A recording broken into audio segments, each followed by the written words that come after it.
When you think of Nintendo games, I hope you think of the best games. Zelda, Mario, Tetris, Contra. Games that set the stage for the games that we still play today. What I hope you don't think about is the games that were broken, unplayable, or so frustrating that they made you want to chuck your system out the window. Like any medium, the Nintendo Entertainment System has had no shortage of failures, and some of these games were bad. I had to sift through a lot of terrible games to get the cream of the crap that you are about to hear about. Let's take a look at the 7 worst games of Nintendo history. But before we do, let's talk about what makes them so bad, and why so many of these games were such disasters. First, the obvious. We can't hold yesterday's games to the same standards that we hold today's. I hope that this is obvious, because we're not going to be comparing Mario Brothers to Mario Odyssey. Games in the 80s and the 90s could be awesome, genre-defining, all-encompassing adventures. Games were remarkable back then, not because they were breaking the mold, but because they were creating the mold to begin with. To that end, the criteria for this list isn't so much the game didn't hold up. That's not fair either. It's games that drove us nuts at the time. Like, here's a classic example. In 1989, Teenage Mutant Ninja Turtles came out for DOS. However, the game botched its programming. How bad? Well, there's one section of a sewer level where you have to make a jump, and you can't. And I don't mean that hyperbolically. You literally cannot make this jump. It's not possible within the game's physics short of cheating. Now, in 1989, there was no internet-based patch system, so you were screwed. Nintendo games weren't quite like that, but some were close.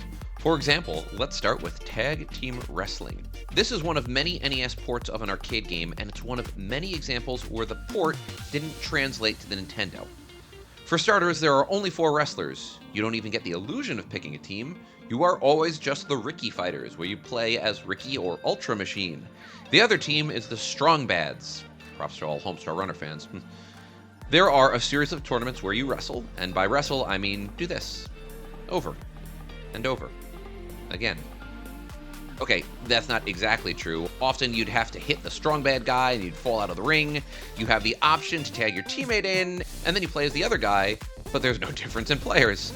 By the way, beating the game means winning 35 matches. 35 of the same damn match. Seriously, even for 86, this gameplay is repetitive and obnoxious. But what was worst was the control scheme. Maybe you can chalk this up to the game's age, but when you initiate a grapple, a pop-up menu would appear and you'd have to select your move. It almost reminds me of those old sports games where you pick the play but don't actually execute it. Even stranger is you can still throw regular punches in the game, so you've got this odd disconnect between fast action, avoiding the opponent, and pop-up menus. Then, you have the games where the concept may have been sound, but oh good lord, the execution was horrendous. Like for Barbie. This game came out in 1991, towards the end of the Nintendo's life cycle, which helps explains why the graphics are improved over other similar games. But what cannot be explained, by any stretch of the imagination, is what the hell anyone involved with this game was thinking. Alright, that's not true. What they were thinking was obvious. Barbie is a multi-million-dollar brand name, and Nintendo wanted to capitalize on that theming and brand. The Nintendo was notoriously a boys' system, so Barbie became one of the few games that was clearly aimed at girls. In retrospect, maybe that was ill-advised. This Barbie game is a crappy platformer that had Barbie dressing on it.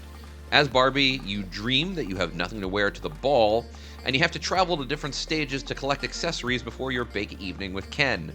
The Barbie movie has some thoughts. What makes this game terrible isn't so much the execution, which isn't actually half bad. I think it's just how blatant it is. This is some Barbie branding slapped on a generic platformer. Like, look at this stuff. You're avoiding kites and food and other inanimate objects. Actually, that was pretty much exactly what Mattel was going for.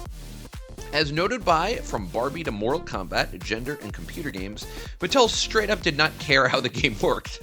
They just wanted the game to look like Barbie and left the design of the game up to a third-party studio. That explains scenes like this. Using a pre-existing brand to tell a game can work. And often, it's a disaster. Meet Where's Waldo for the NES. This game is based off of the classic activity books where you find Waldo. But problems. Oh, the problems. Where do we start?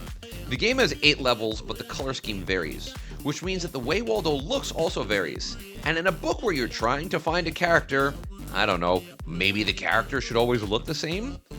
The graphics are clearly terrible. This level looks like cat vomit.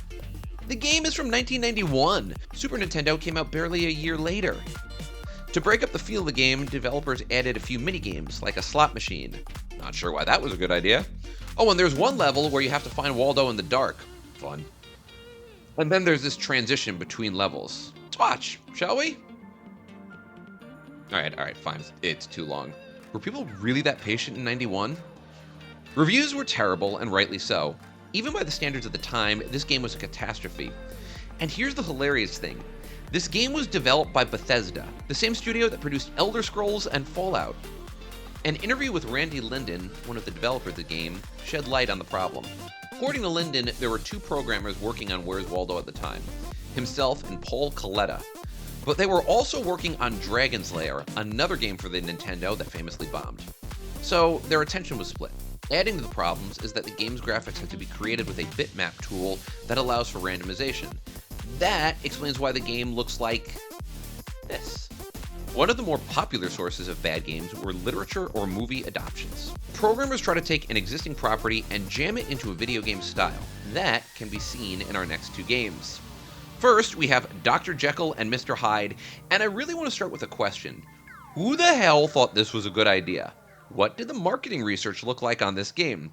Was there data that showed, hey, kids today really want a video game adaptation of an 1886 novella? Sometimes developers do crack. And here we are. So the game actually had an interesting idea. It's from 1988 and is a side-scroller. It features 6 levels in which you alternate between Dr. Jekyll and Mr. Hyde based on your anger meter. You have to avoid enemies, including animals and other obstacles, as you try to get to the church for your wedding with Miss Malicent. The game was a disaster for quite a few reasons. First, for some weird reason, you can't attack enemies as Dr. Jekyll. Why? I have no idea. You even have a walking cane. This wouldn't have been that hard. But oh no, you can only avoid enemies, which, as you can imagine, really wasn't that easy. The controls were janky and confusing. The game also looked like this, and even for the time this was bad. Now, again, this was 1988. Games released before it included Mega Man, Wizards and Warriors, and Double Dragon. The Nintendo was capable of doing more, yet this happened. More to the point, the game is insulting. If you're gonna adapt a classic piece of genre-establishing literature, maybe do better. The idea of shifting between two characters was a solid one, but the execution. Dr. Jekyll can't attack? Mr. Hyde uses a psycho wave? What? Oh, and in the North American level, levels more or less repeat, meaning that users have to re-endure the same repetitive design. It's lazy, and unfortunately, it's emblematic about a lot of video games that were so terrible at the time. They were obnoxious, difficult to control, and deeply unimaginative. Cool cover art, though. Speaking of bad adaptions, meet Ghostbusters for Nintendo, and damn. This game, which came out in 1984, did to capitalize on the popularity of the Ghostbusters movie. And that is where things went wrong. The game had a few repetitive parts. You drove from city block to city block, awkwardly meandered upstairs, collected money, and tried to keep the psychokinetic energy levels from rising too high. You also had to wait until the Temple of Zool opened up before you could actually face off against the final boss. The problems with this game are manifold. First, it had almost nothing to do with the movie itself. Money was a core mechanic, but the game was way too reliant on it. It made it seem as if the game was more about collecting resources to buy supplies than catching ghosts. Of course, the big problem was the repetitive nature of the game. It was the same thing, over and over again. Street scene, drive, guide ghosts, climb tower, don't get hit. And there's a funny story about exactly why this was the case. At the time, games typically took around 9 months to develop.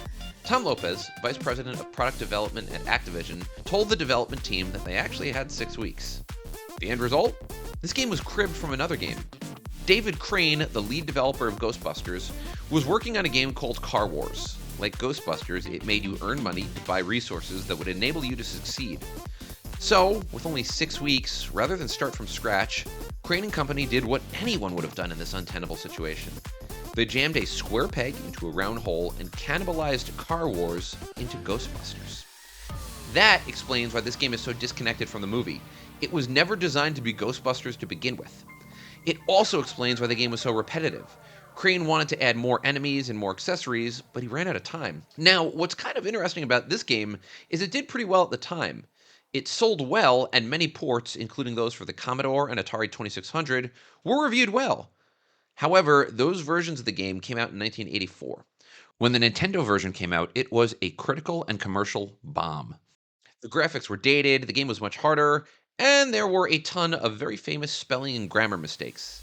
That is never, ever a good thing. Now, I also need to do a sports game, because sports games were such a staple of the genre. Games like ice hockey, 10-yard fight, and bases loaded set the stage with simple but effective mechanics. Still, there were a lot of disasters. Like a lot. Now, if I'm going to pick one, I'm going to pick Roger Clemens' MVP Baseball. Why? Because this game was unplayable. And it's sort of a shame that this is one of the worst sports games ever made, because in a lot of ways, it's really not half bad. Released in 1991, this game allows for 26 teams, the same amount that were in Major League Baseball at the time. It also had a full season mode that could be saved with a password.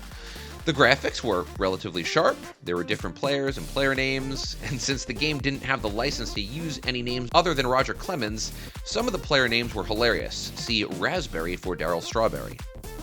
The problem with this game: the angle broke it. So anytime a baseball is hit in a normal baseball game, the perspective jumps to an overhead one, allowing players to quickly transition between pitching and fielding. In this game, you've got this weirdo angle. Defying gaming conventions isn't a bad thing, but you can't break players' muscle memory. This didn't work. It was awkward and sloppy and made fielding very, very difficult. And that really is a shame. It looked like a bad attempt to be Bases Loaded 2, a popular baseball franchise that had released its latest installment the year before. That game, despite the fact that it was a year older, was easier to play, had digitized voices, and actually felt like a baseball game. It also used angles, somewhat awkwardly, but the overhead view enhanced a player's perspective and ability to play the game. And then there were the games where it seemed like the developers did not care about some of the aspects, like the characters and how they looked. Meet Chubby Cherub.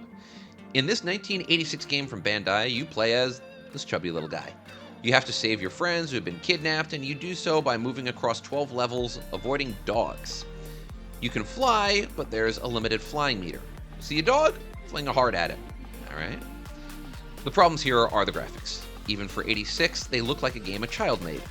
Again, by 1986, the Nintendo was well established. Developers absolutely had the ability to design sprites that didn't look like freaks when their mouths opened. Chubby looks like he needs a doctor for his jaw. The whole thing just didn't work. In all fairness, this was actually a manga game that was adopted for American audiences. That may explain part of it and why it seems like aspects of this game got lost in translation. Have I been a bit harsh? Honestly, not really, save for one thing.